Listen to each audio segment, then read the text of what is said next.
Hey, awesome people. I hope you are having a phenomenal day. Hope your week has been great so far. I wanted to hop on this week and do a video to chat about how you can take your failures and turn them into success. So I want to start by framing things with a quote from none other than Dr. Kashey himself. That quote is, "You can't avoid making mistakes, but what you can do is avoid making the same mistake multiple times." Read it again and let it sink in. You can't avoid making mistakes, but what you can do is avoid making the same mistake multiple times. So if you have been following me for any length of time, you have probably heard me say the phrase, you either win or learn and never lose. And basically what this means, this philosophy is of I either win or learn, is that failure becomes feedback, which you can actually use to move you in the direction of successful outcomes. So instead of viewing a fail as a setback or a defeat, you view it as part of the process of moving ahead. That said, we don't want to utilize, a perceived failure or hiccup as an excuse to not show up and give the best effort possible. So what do? What we want to do is persevere intelligently, and credit to this terminology goes to Nathan S. Collier. I follow his blog, and he mentioned this concept of persevere intelligently in a recent post. So I do want to chat today about how we can persevere intelligently. I apologize if you hear the aerial noise in the background. That has been going on for a while now, so hopefully that will be the last of it. Okay, so back to what I was saying, how we can persevere intelligently. What I want to share today, it's by no means a comprehensive guide, but it is one approach that you can utilize as part of the process. So here is what you do when you recognize that something did not go as planned. Number one is get clinical and evaluate so that you can diagnose the actual problem instead of stopping at surface level at what might appear to be the problem or the sticking point. This allows you to look for a viable solution to resolve the actual problem instead of giving up because you're not attacking the right thing. So the risk is, if you don't dig far enough to diagnose the actual problem, is you attack the wrong thing, nothing is working, nothing is improving, and then you give up because you're like, why even bother? This isn't working. So it's very important that you get to the root of what actually is the problem and not stop at surface level by getting clinical.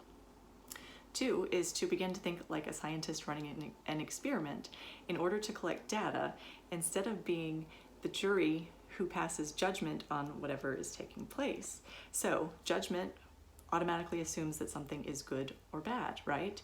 And if you can detach these labels of good or bad from what's taking place, number one, it helps eliminate the perfectionistic mentality, which makes you want to quit when things are deemed bad. But on the flip side, you could be tempted when things are going well and you feel like you've been good to cut corners when you feel like you've given enough effort and you can kind of give yourself some slack. So either way, detaching the judgment and the labels of good or bad is better because you don't run the risk of either of those issues. So begin to think like a scientist instead of a judge. So third is to run this experiment with an open mind. So being open to outcomes instead of attached to them, okay, by demanding that things look a certain way. This helps with expectation management, and it also eliminates the mentality that things must be perfect or else they're useless. Number four is to evaluate objectively as you assess things while you're running the experiment. So instead of saying something like, what the heck did I do wrong? Simply note, that's interesting. I wonder what happened. Then you can actually ask useful questions like, what was the reason why this didn't work out as expected? How can I make adjustments so that I can get the outcomes I'm after instead of what I got this time? So you can see how asking a question like, what the heck did I do wrong, doesn't really move you forward, it doesn't serve you. But asking helpful questions, which would prove beneficial. Additionally, being curious about what's taking place helps to remove the emotion that often clouds our rational and logical thinking, which improves our ability to think creatively when we are troubleshooting for solutions. So all in all, this helps you to become solutions-oriented rather than problem-focused. All right, and then 5 is to formulate a game plan based on what you've learned. So the research that you've done, the evaluation, thinking clinically, logically, rationally, take the logical method you decide is best to resolve the actual problem you've identified, and then implement it. And as you repeat the process of running the experiment, because things will still not be going perfectly, right? You're going to continue to run the experiment and improve. As you continue the process of running the experiment, evaluate data objectively, troubleshoot the problems that arise, and diagnose how to improve the next time, you will inherently always be moving forward with ever improving outcomes, even when you have these little fails or setbacks or sticking points. So this is how the sticking points actually launch you forward, since you don't fall into the mentality of them taking you off course. The setbacks which once derailed you are now actually assets on your journey. So hopefully you can see how this way of looking at your obstacles as opportunities to learn and grow and improve is valuable on multiple levels. And really the goal of this methodology is to move towards solutions versus thinking in terms of moving away from problems. And I know that it sounds the same, but there's a subtle difference, and it matters, because what you focus on becomes larger. So if you focus on problems, then solutions become difficult to see.